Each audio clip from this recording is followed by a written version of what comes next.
Exercise 5.1 question number 1।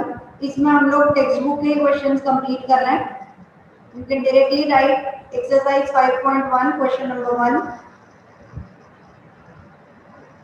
Question number 1 है कि हमें ट्रू और फॉल्स लिखना है। ट्रू और फॉल्स में फर्स्ट क्वेश्चन उन्होंने दिया है, only one line can pass through a single point. एक पॉइंट अगर है, दो पॉइंट नहीं, कितना पॉइंट है? सिंगल पॉइंट है। इस सिंगल पॉइंट से वो बोल रहे हैं कि सिर्फ एक ही लाइन पास हो सकती है।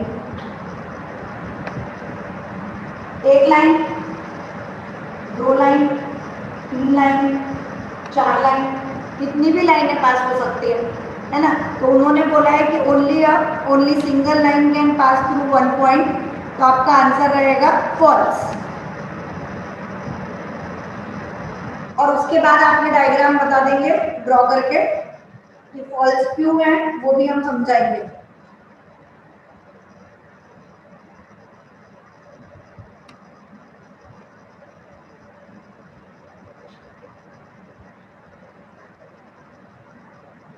चलिए सेकंड क्वेश्चन, ये फर्स्ट वाले का second part.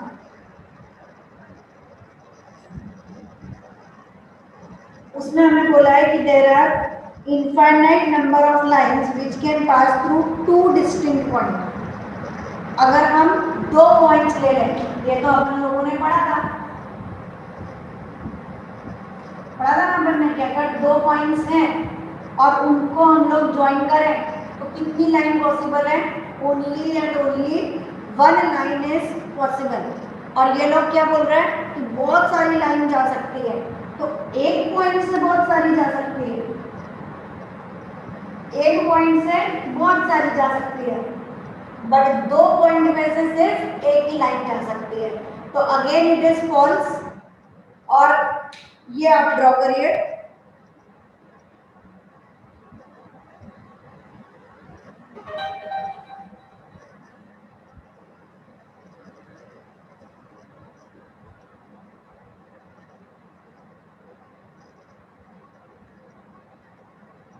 Third, a terminated line can be produced indefinitely on both the sides। ये भी अपन ने पढ़ा है कि अगर एक लाइन है तो it can be produced indefinitely from both the sides। तो हाँ, हम प्रोड्यूस कर सकते हैं ट्रू। ट्रू के साथ भी आपको ये ड्रॉ करना है।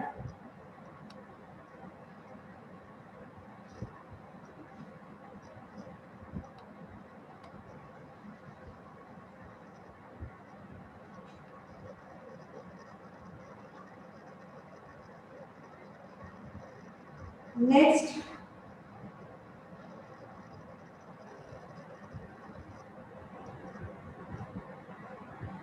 next is if two circles are equal then their radii are equal। अगर दो सर्कल इक्वल हैं, अपन ने पढ़ा था ना कि टू सर्कल्स अगर एक दूसरे के ऊपर कोइंसाइड करते हैं then they have same radius. तो वो ये लोग बोल रहे हैं कि अगर दो सर्कल हैं जो इक्वल हैं तो उनके रेडियाई भी इक्वल हैं। तो ट्रू और फॉल्स तो हम लिखेंगे इट इज ट्रू। और ट्रू करके आप लोग ये एक नॉर्मल लाइन से ड्रॉ करना और एक डॉटेड लाइन से ड्रॉ करना। एक के ऊपर एक कोइंसाइड कर रहे हैं, कोइंसाइड करेंगे तो they have same radius.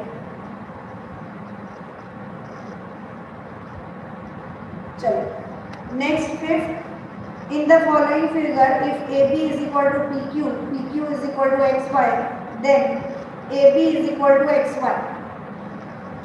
Natural सी बात है, ऐसा लाइन दी है AB is equal to PQ and PQ is equal to XY then AB is equal to XY। True or false? Definitely it is true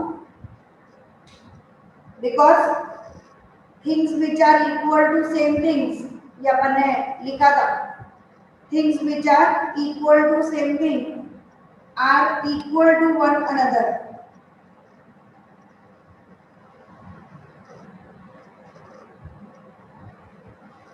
are equal to one another. Question number 2. Give a definition for each of the following term. Are there other terms that need to be defined first? What are they and how might we define them? तो हमें बहुत सारे terms इसमें define करना है. First हम शुरू करेंगे पॉइंट. स्टार्ट करिए पॉइंट. उसमें उन्होंने क्वेश्चन में दिया है या नहीं दिया. उन्होंने बोला है कि हमें और कौन से डिफाइन करने चाहिए, तो हम डिफाइन करने चाहिए से शुरू कर रहे हैं. पहले आप डिफाइन करेंगे पॉइंट को. आंसर लिखिए. It is a small dot. It is a small dot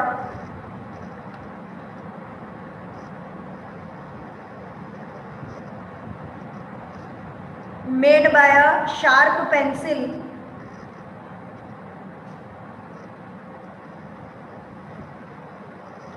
made by a sharp pencil on the sheet of paper. On the sheet of paper.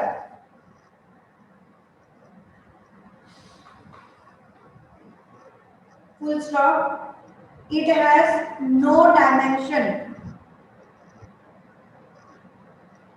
It has no dimension.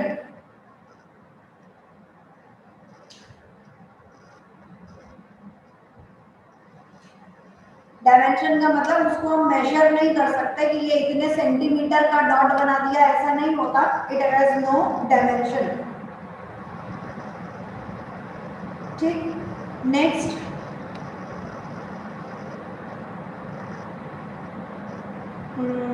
इसका definition चाहिए हमें. Okay.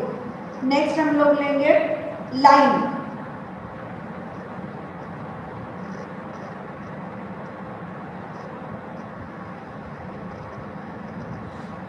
Answer लिखिए. It is a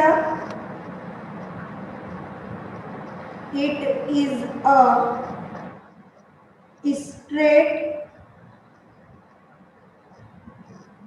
crease.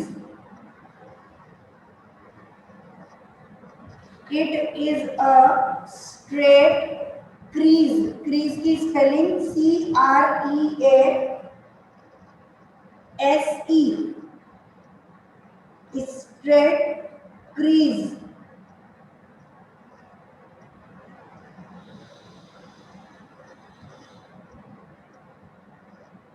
obtained by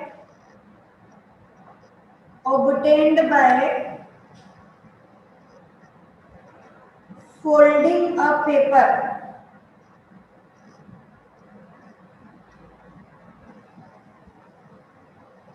Obtained by folding a paper.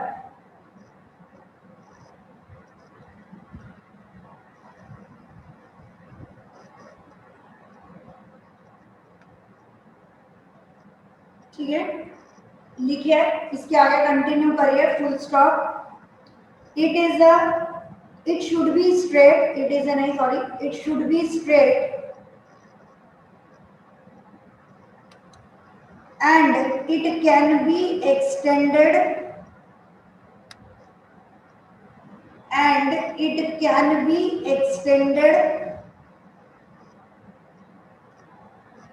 indefinitely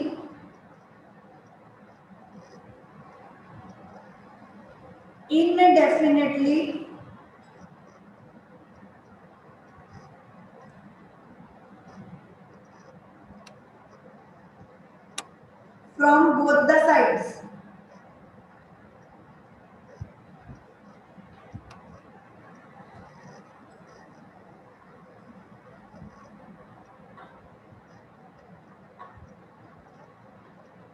ठीक.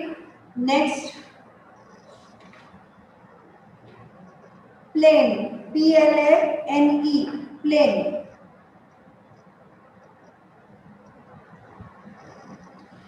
Plane का answer the surface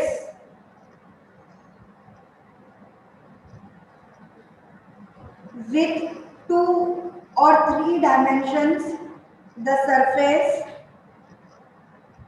with 2 or 3 dimension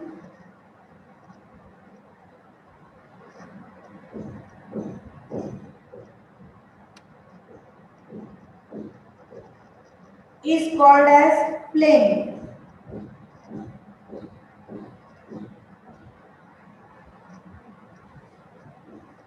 Is called as plane. जैसे अपन लोगों ने अपना एक नोटबुक ली, तो नोटबुक की लेंथ है और ब्रेड्थ है, तो दो चीजें हो गई उसमें, लेंथ और ब्रेड्थ, तो वो कहलाएगा प्लेन। जैसे हमारे यहाँ पे दीवार, ये अपना जो रूम है, इसमें खाली एक वॉल की बात करेंगे तो उसके पास लेंथ है और ब्रेड्थ है, और पूरे रूम की बात करेंगे तो क्या होगा, रूम के पास लेंथ है, ब्रेड्थ है और दीवार की हाइट है, तो 3 डायमेंशन उसके पास हो गए, लेंथ, ब्रेड्थ और हाइट। ऐसी कोई चीज जिस जो 2 डायमेंशन या 3 डायमेंशन वाली हो उसे बोला जाता है प्लेन। नेक्स्ट इज रे, RAY, रे।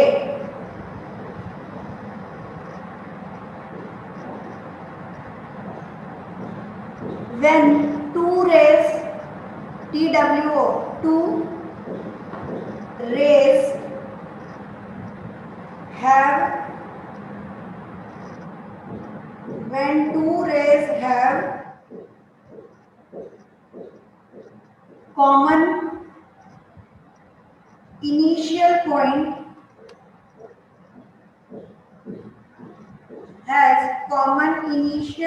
point, then they form an angle.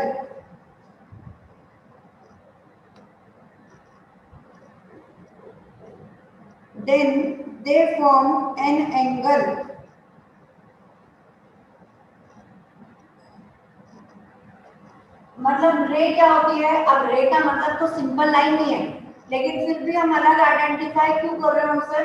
क्योंकि अगर दो रेज मिल गए हैविंग सेम कॉमन पॉइंट, तो ये क्या बन जाएगा? कोई ना कोई सा एंगल। इसलिए हम लोगों ने इसे अलग आइडेंटिफाई किया, अलग एक डेफिनेशन दी कि जब दो रेज उनका सेम कॉमन पॉइंट है, then they form some angle. ये आपका रे। रे के बाद में नेक्स्ट है और एक मिनट रुकिए, रे की डेफिनेशन और लिख लो, ये एंगल की डेफिनेशन कहलाएगी। इसको रे कट कर दो, इसको एंगल ले लो। ये एंगल हो गया कि when two rays combine then they form angle. ये एंगल की डेफिनेशन हो गई। अब रे की लिख लो, ray has only one end point. ऐसा देख लीजिए बेटा एक मिनट, क्योंकि मैंने एंगल की लिखवा दी पहले। रे इसे बोलेंगे कि एक एंड पॉइंट है, एक तरफ से ये बढ़ता जा रहा है। अब ऐसे ही यहां से हमने क्या करा, एक रे ही, एक पॉइंट फिक्स है, दूसरा बढ़ता जा रहा है। ऐसे ही दूसरी रे, एक पॉइंट फिक्स और दूसरा पॉइंट बढ़ता जा रहा है। ऐसी दो रेज अगर कंबाइन होती हैं तो एंगल बनता है। तो व्हाट इज रे? रे has only one end point, END, end point.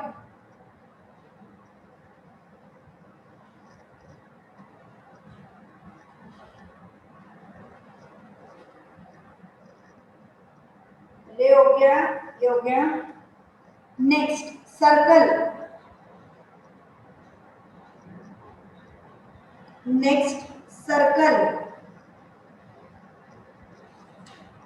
Circle का आंसर लिखेंगे, it is the set of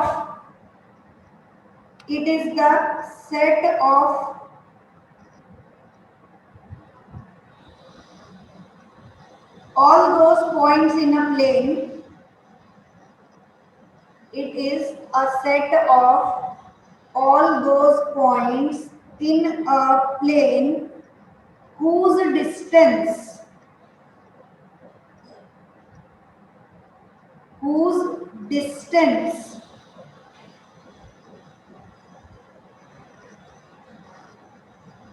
from a fixed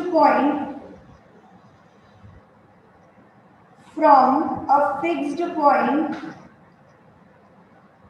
is constant is constant.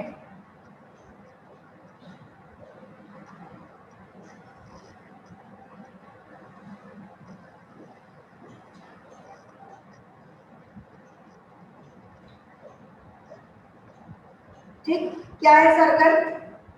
ये सर्कल बहुत सारे पॉइंट्स का कलेक्शन, बहुत सारे पॉइंट्स का कलेक्शन जिनका एक फिक्स पॉइंट से डिस्टेंस बराबर है, मतलब सेंटर से उसका डिस्टेंस जो है वो बराबर है। ऐसे सारे पॉइंट्स के कलेक्शन को हम नाम देते हैं सर्कल। नेक्स्ट, अब हम लेंगे parallel line. Next, parallel line. These are the lines. These are the lines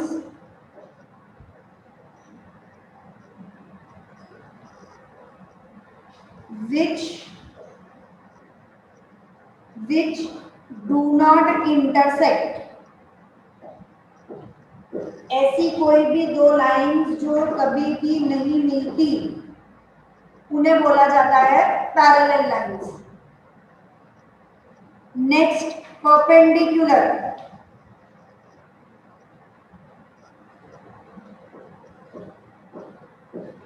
next, perpendicular.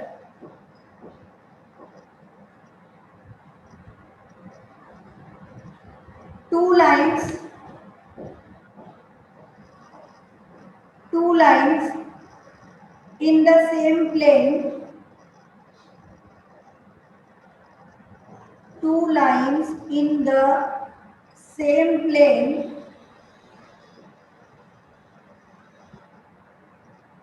when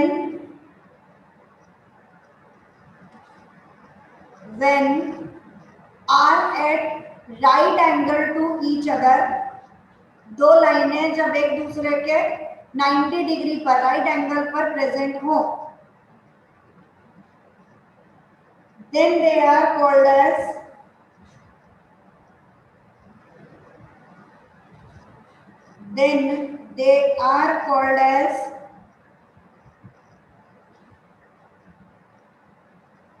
perpendicular lines। Then they are called as perpendicular lines।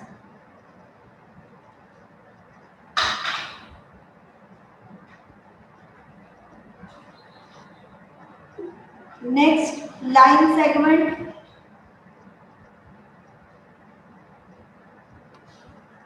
Next, line segment।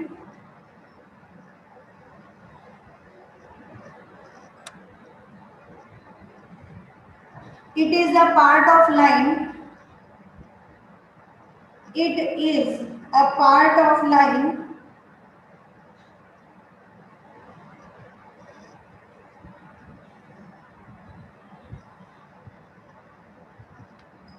with two endpoints,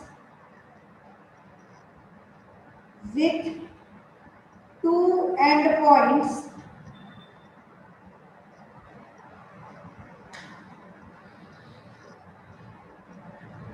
and which can be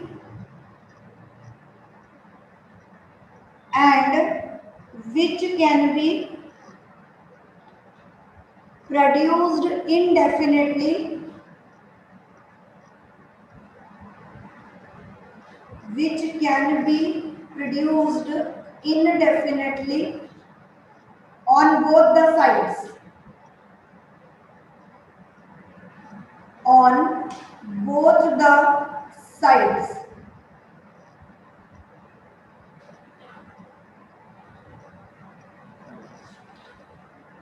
Next, radius। Next radius,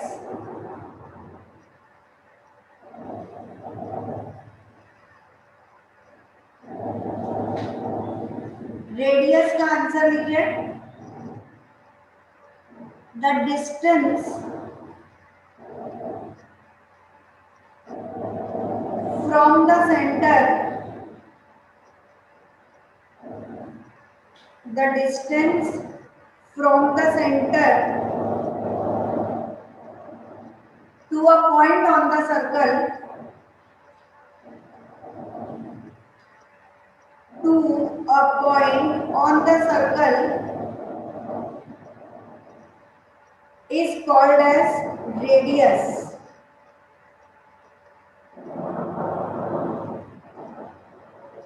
Is called as radius.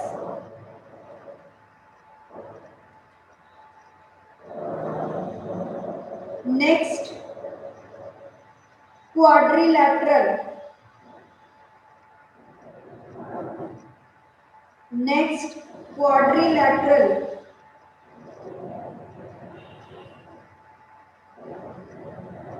Answer लिखिए, it is a single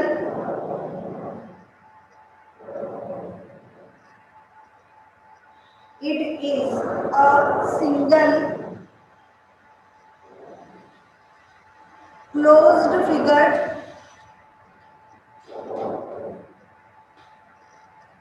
it is a single closed figure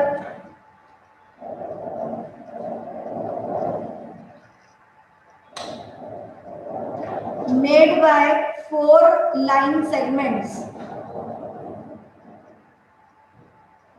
It is a simple closed figure made by 4 line segments. Last,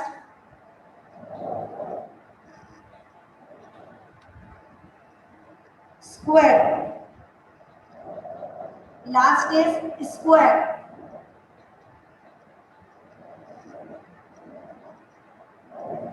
Square. It is a quadrilateral. It is a quadrilateral whose 4 sides are equal.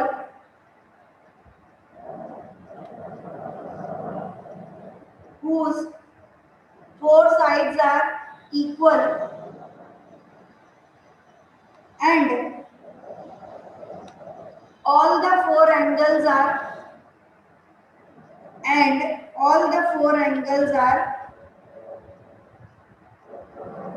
at 90 degree to each other.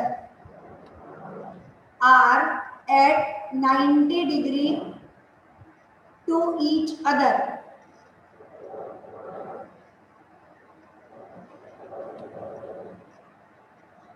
ठीक है, ये वाले में अपन ने सारी definitions complete करी। Question number 4, if a point C lies between 2 points A and B, क्या बोल रहे हैं हम लोग, A और B 2 पॉइंट्स हैं, उनके बीच में एक पॉइंट है C। किस तरह से सेंटर पॉइंट में, मतलब AC is equal to CB, BC दिया हुआ है बगल में, AC is equal to BC जैसा दिया है मैं वैसा का वैसा लिख देती हूँ। Then prove that AC is equal to half of AB। इसमें आपको कैसा लिखना पड़ेगा, given AC is equal to BC, जो प्रूव करना है उसके लिए लिखिए to prove AC is equal to half of AB। ठीक, अब अपन प्रूफ स्टार्ट करेंगे। प्रूफ कैसे लिखते हैं, प्रूफ में हम लोगों को जो दिया है हम वहां से स्टार्ट कर रहे हैं। AC is equal to BC, bracket में लिखिए गिवन, बताना पड़ता है कि उन्होंने हमें दिया है। अब AC में क्या करोगे, वापिस से AC ज्वाइन कर दो, है ना, और इधर BC में भी AC ज्वाइन कर दो। वहां ब्रैकेट में हम लिखेंगे add AC on both the sides. उसके बाद हम अपना एक्सियोम लिखेंगे, if equals are added to equals then whole is equal. क्या करा अपन ने, इधर भी AC ज्वाइन कर दिया, इधर भी AC ज्वाइन कर दिया, ऐड कर दिया। अब AC प्लस AC मतलब 2 टाइम्स AC और BC प्लस AC, BC ये वाला डायग्राम और AC, इन दोनों को ऐड किया तो पूरा हमें मिल गया AB। ये वाले 2 को नीचे भेज दो, क्या आंसर आ जाएगा, AC is equal to AP upon 2। यही हमें प्रूव करना था, prove that AC is equal to half of AB या AC is equal to AP upon 2। कैसे लिखोगे, पहले आपको लिखना है given AC is equal to BC, फिर टू प्रूव ये है, फिर प्रूफ में AC is equal to BC given, फिर आप लिखेंगे add AC on both the sides, उसके बाद 2AC इज इक्वल टू ये और इज इक्वल टू ये। ठीक है, एक्सियोम हम अभी ऐड नहीं कर रहे इसमें, खाली यहाँ पर इतना लिख देना, add AC on both the sides. आप लिख दीजिए हेंस प्रूव। नेक्स्ट अपन लेंगे क्वेश्चन नंबर 5। क्वेश्चन नंबर 5 में बोला है, question 4 point C is called as mid point of the line segment AB। Prove that every line segment has one and only one midpoint। क्या बोल रहा है, बोले ये वाला जो क्वेश्चन था इसमें C जो है वो C AB का मिड पॉइंट है। आपको बताना है कि हर एक लाइन में, कोई सी भी लाइन हो उसमें सिर्फ एक ही मिड पॉइंट हो सकता है, एक से ज्यादा मिड पॉइंट नहीं हो सकते, ये हमें प्रूव करना है। ठीक, क्या करेंगे अपन, पहले अपन लिखेंगे to proof there is only one mid point. लिख लीजिए, to proof there is only one mid point.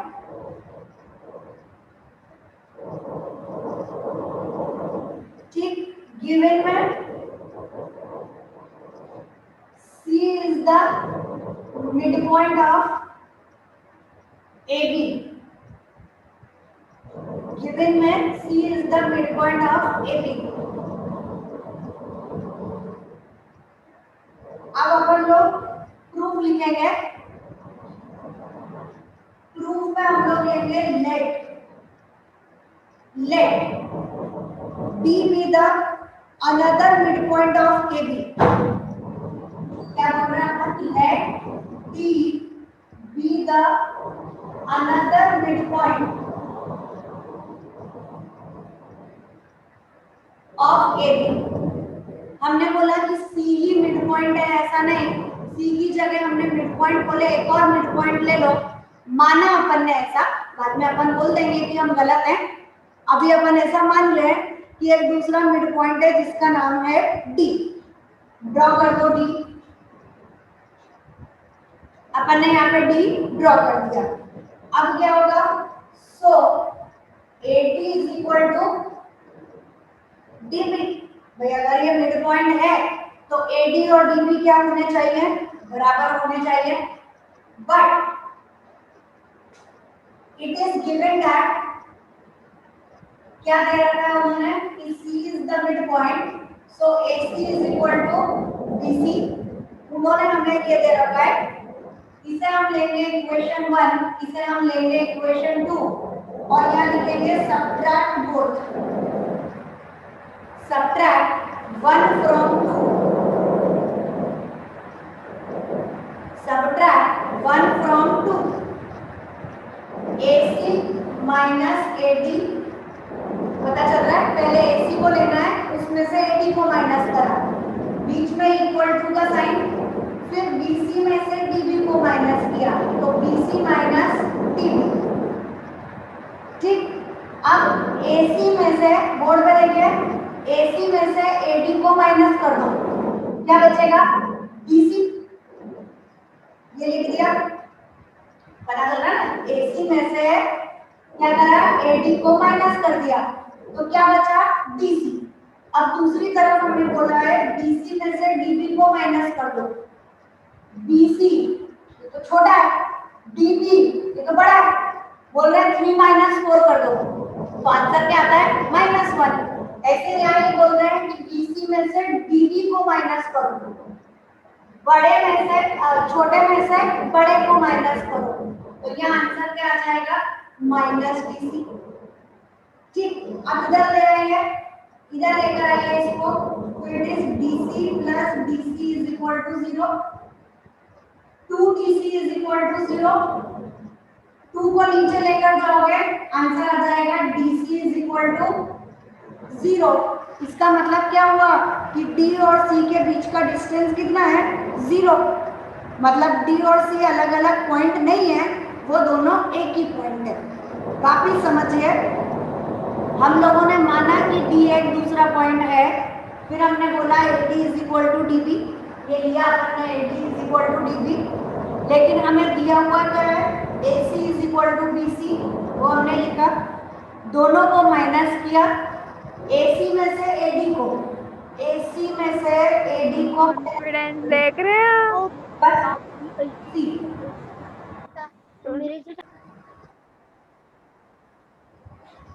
इसमें से जब AD को माइनस कर दिया तो DC बचा। दूसरी बार बोल रहे हैं BC माइनस DB, BC में से DB को माइनस करिए, ये पूरा DB है, तो छोटे में से बड़े को अगर माइनस करोगे तो आंसर माइनस ही बचेगा। भाई अगर ये बोला होता कि DB में से CB को माइनस कर दो तो बचता DC, अब क्या बचा, इट इज -DC, उधर ले गए तो 2dc is equal to 0, dc is equal to 0, इसका मतलब d और c के बीच का डिस्टेंस 0 है, 0 है means d and c coincide, they are the same points। इसके बाद हमें लिखना पड़ेगा it means that d and c coincide, so c is the only midpoint, hence proved। Next question number 6, हमें एक फिगर उन लोगों ने दे रखा है A, B, C और D, बोला है if AC is equal to BD, given है हमारे पास if AC is equal to BD, then prove that, to prove हमारे पास है AB is equal to CD। बेटा जितने भी टू प्रूव वाले क्वेश्चन होते हैं उसमें हमें लिखना पड़ता है कि क्या गिवन है और क्या टू प्रूव है, उसके बाद भी हम हमारा प्रूफ स्टार्ट करते हैं। ये आदत डालिएगा, अदरवाइज आपके मार्क्स कट होंगे। क्या दे रखा है हमें, हम वहां से शुरू करते हैं। AC is equal to BD, ये हमारे लिए गिवन है। अब AC ये वाली जो पूरी लाइन है ये काय से मिलकर बनी है, AB प्लस BC, यहाँ लिखेंगे AB प्लस BC, और BD काय से मिलकर बना है, BC प्लस CD, बराबर। ये BC को इधर लेकर आई है तो BC माइनस BC, ये BC इधर आएगा तो माइनस BC हो जाएगा, तो plus BC minus BC cut हो जाएगा, क्या बचा हमारे पास AB is equal to CD, और प्रूफ भी क्या करना है, AB is equal to CD, hence proof. छोटा सा बिल्कुल।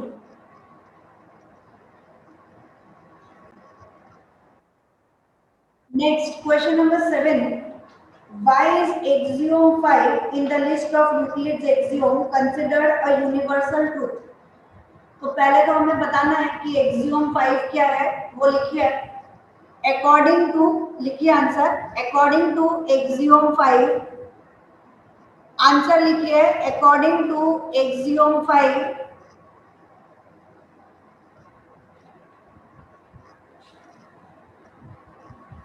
the whole is greater than the part। मैंने आपको बोला भी था कि ये इंपॉर्टेंट है, आपको लर्न करना है। the whole is greater than the part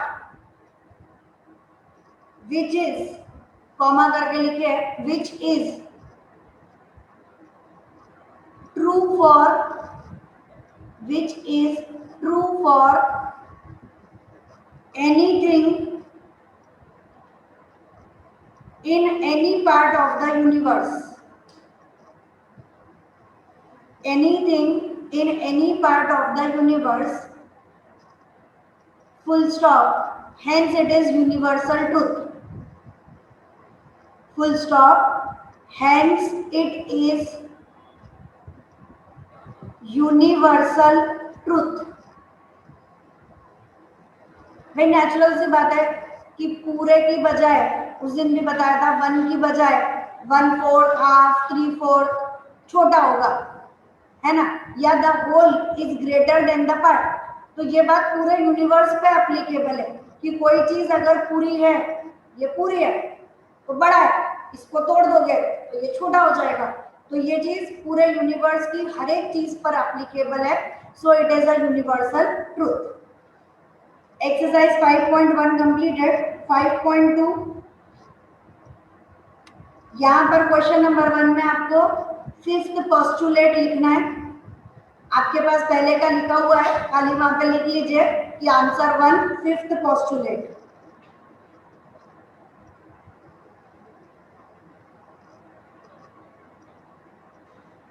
ठीक, उसके बाद बोला है कि does Euclid's 5th postulate imply the existence of parallel lines.